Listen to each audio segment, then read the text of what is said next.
Hi guys, and welcome to the Norwich vs Sunderland match preview. So Sunderland do take on Norwich at Carrow Road on Sunday, 12 o'clock kickoff. It is, of course, in front of the Sky cameras. We're hoping to stop the rot, which is what the title of this video will most than likely be, or more than likely be, should I say. It's not going to be an easy game at all. I'll say this every single preview.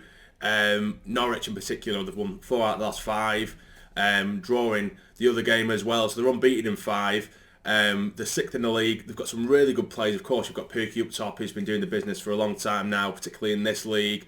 He's doing it in the Premier League as well, of course. He had that cracking season, didn't he, the other season? They've got pace on their wings. They've got experience mixed with, youth across the back. They're a really, really well-balanced side, and that's what I like about Norwich. So it's going to be really tough for us, and I'm expecting a really, really difficult test there at Carrow Road. But in terms of us, of course, 3 defeats on the bounce. The worst run we've had so far this season. Probably not the best time to get ourselves in front of the Sky cameras. We don't have the best record in front of them.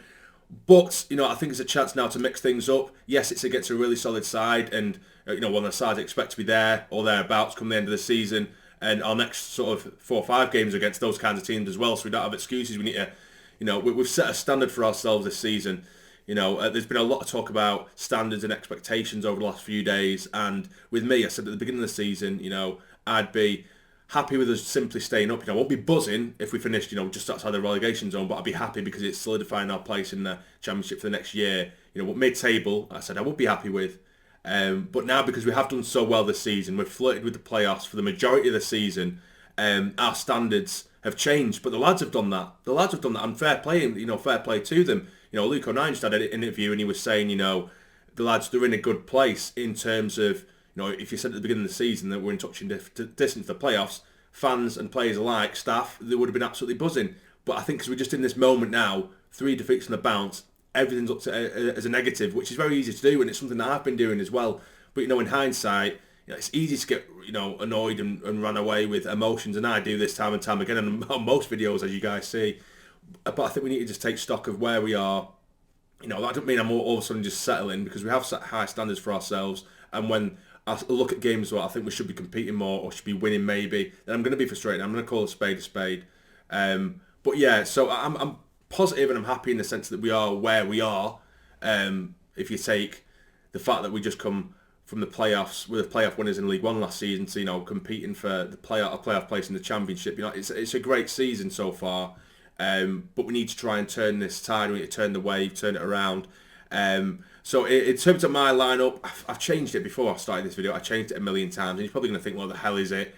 But I've changed it to a 4-3-3. I will explain my methods and my thinking behind certain things, and there's probably things that I would change even now in my mind. I'm thinking about stuff that I would change. But of course, as usual, in the comments down below, let me know what starting 11 you go with. It's always interesting to see other people's opinions on starting 11s, because everyone is so vastly different and everyone thinks in certain ways. Sometimes I see your guys' comments and I think, oh shit, yeah, I should have gone with that. Do you know what I mean? But here is my preferred, not predicted, starting 11. I'll explain. I'm probably going to change my mind halfway through explaining it to you. But here we go. I've gone with a 4-3-3 with Patterson in goal, Alessi at left back. But this is just one of the many changes I might possibly go for.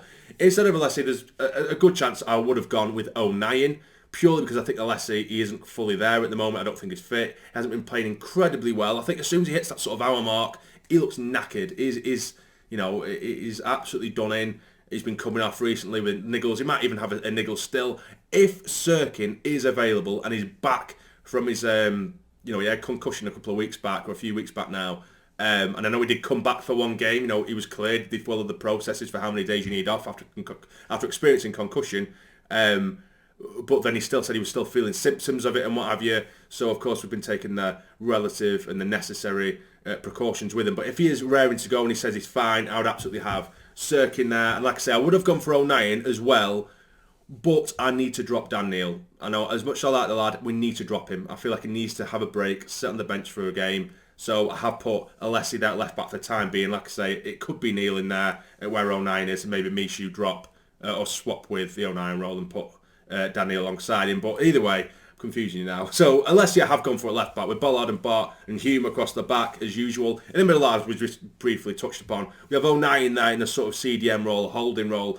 Bart and Mishu alongside him, 2 positive thinkers, but Mishu, he has that nasty side to him as well, so I quite like that. But of course, both of them need to stick to their jobs in terms of their defensive work as a trio in midfield, because this is why I plugged the gap here with 3 in midfield, because our biggest thing at the moment, yes, we look toothless going forward, but in the middle we're being overrun. And last time out, we put Dhannoo in the middle, and then we put all of our attacking players in front of him. And he's basically by himself in the midfield, and we were asking the attacking lads to try and come back on the defensive unit as well. And it just weren't working. We were kind of all over the place. No one was on the same wavelength. We need some natural midfielders in there. Stick Bar in there, who can break forward, very positive player. I still don't know where his best position is, to be honest with you, but when I've seen him, I really like his... sort of how direct he is, so confident on the ball. Sometimes a bit overly sort of blasé. You might be in certain positions where you think, pass the ball on, but he kind of slows the play down a little bit, and a little bit, like I say, not really... Because Diallo does it as well. He has almost a sort of blasé, almost laziness sometimes on the ball when everyone's breaking forward and he puts his foot on it and really slows down the play and acts a bit overly confident. He lets the opposition have a bit of a niggle at him before moving it on, when really he could, or probably should, move the ball on a bit quicker. But Barr's very similar in that sense. But like I say, I do like how he does pick up the ball. He's not scared to try and drive at plays, even if he's got 2 or 3 members of the opposition in front of him. He'll go for it. And half the time it does come off, to be fair. So it'd be nice to see him back on the pitch. And as I say, Dhannoo absolutely needs a rest. Now going forward, this is what a lot of you probably think, what you're putting Bennett up front for. It's not necessarily the case. Gelhardt needs to be dropped as well. He's not doing it for me. For me, it's like we have 10 men on the pitch, unfortunately. He's not suiting the system at the minute. Bring him out. Bennett, I just think, with Diallo, I think he's playing just as bad as, I think he's probably one of the worst performers in terms of our front 3 generally at the moment. Pritch, I think he could easily go in there as well. He's done it before. We've played the sort of 10 role when we've had no striker. But this trio here with Roberts, Dewey and Clark, I think they can just interchange as the game goes on. Clark is obviously generally the left-hand side, and he was our main threat in the last few games.